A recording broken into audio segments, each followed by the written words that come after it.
नमस्कार। प्रस्तुत है आज का चिंतन। समस्या।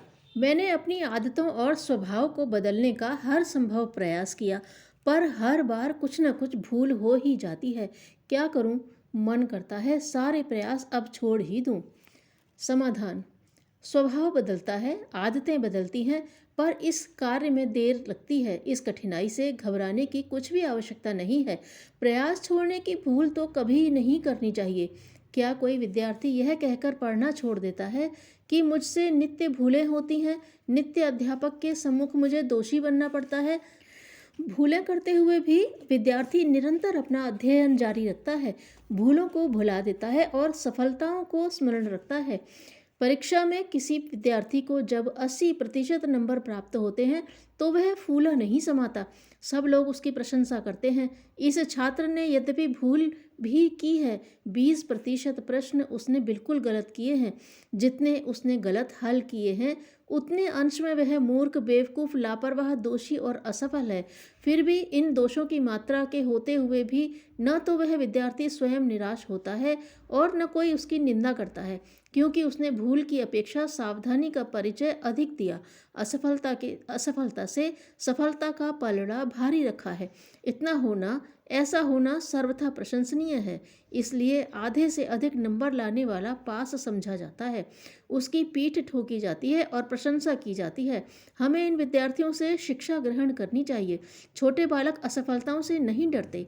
उनको देखकर पस्त हिम्मत, परास्त, निराश, भयभीत, अस्थिर नहीं होते, वरन इन छोटी असफलताओं की परवाह न करते हुए अपना कार्यक्रम बराबर जारी रखते हैं और अंत में शिक्षा के उच्च शिखर तक पहुंच जाते हैं।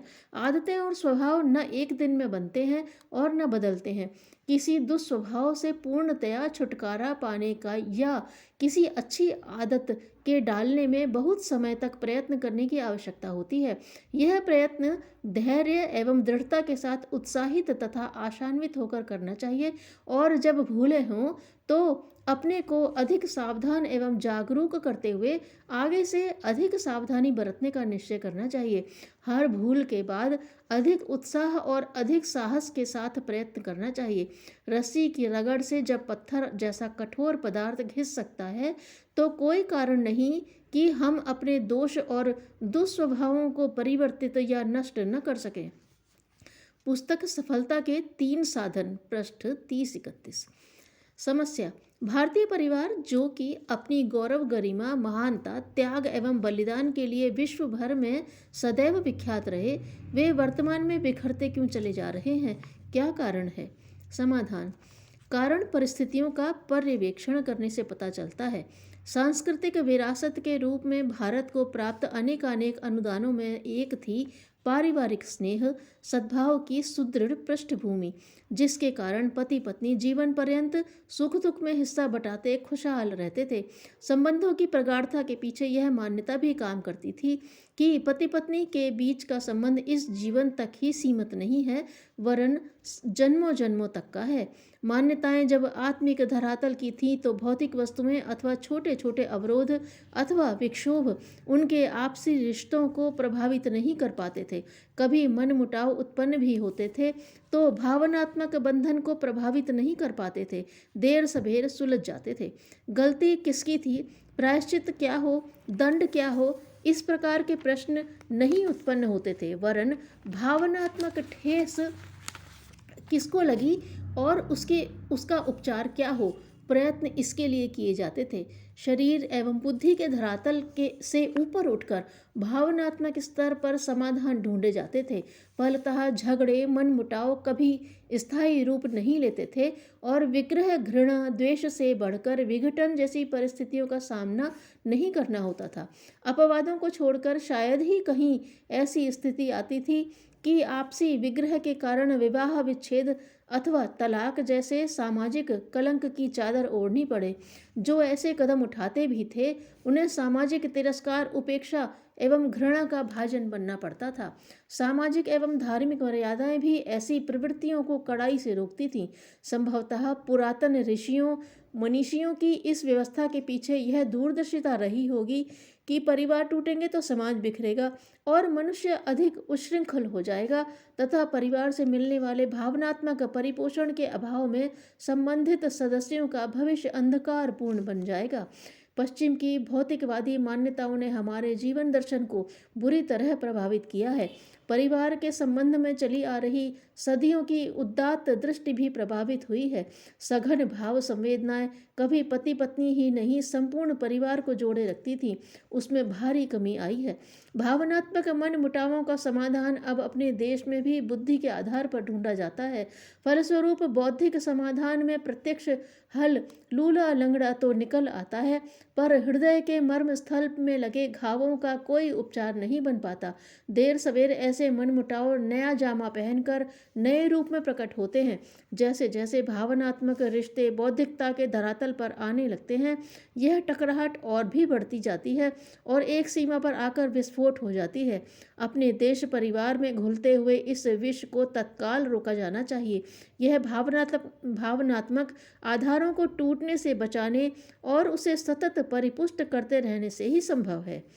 सद्भाव और सहकार पर ही परिवार संस्था निर्भर। पुस्तक पृष्ठ 9, 10, 11, 18। समस्या: आज मेरी परिस्थिति पहले जैसी अच्छी नहीं रही है। इस कारण से मुझे लोगों से मिलने और बात करने में बड़ा संकोच होता है। क्या करूं? समाधान: पहले संपन्न अवस्था में रहकर पीछे जो विपन्न अवस्था में पहुंचते हैं वे सोचते हैं कि लोग हमारा उपहास करेंगे। इस उपहास की शर्म से लोग बड़े दुखी रहते हैं। वास्तव में यह अपने मन की कमजोरी मात्र है। दुनिया में सब लोग अपने अपने काम में लगे हुए हैं। किसी को इतनी फुर्सत नहीं है कि बहुत गंभीरता से दूसरों का उपहास या प्रशंसा करे। लोगों की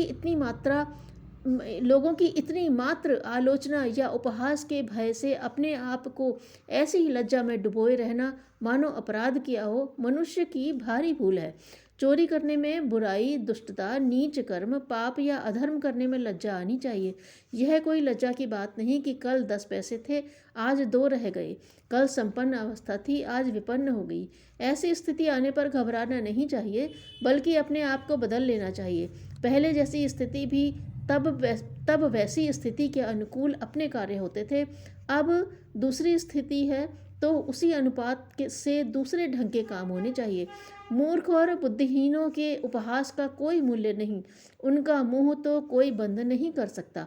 वे तो हर हालत में उपहास करते हैं। इसलिए हंसी होने के झूठे भय को कल्पना में से निकाल देना चाहिए और जब विपन्न अवस्था में रहने की स्थिति आ जाए तो हंसते हुए बिना किसी भय, संकोच, झिझक एवं ग्लानि के उसे स्वीकार कर लेना चाहिए। कष्ट की घड़ी को ईश्वरीय कोप नहीं वरन धैर्य, साहस और पुरुषार्थ की परीक्षा करने वाली चुनौती समझकर स्वीकार करना चाहिए और अत्यधिक उग्र आकांक्षा एवं पूर्व अनुभव के आधार पर अपनी विवेक बुद्धि से ऐसे साधन जुटाने चाहिए, ऐसे मार्ग तलाशने चाहिए जिससे पहले जैसी या उसके समतुल्य सुखदायक परिस्थितियां प्राप्त कर ली जाएं। परमार्थ की भावना जब जागती है तो अपना सब कुछ देने को तत्पर हो जाती है। धन्यवाद।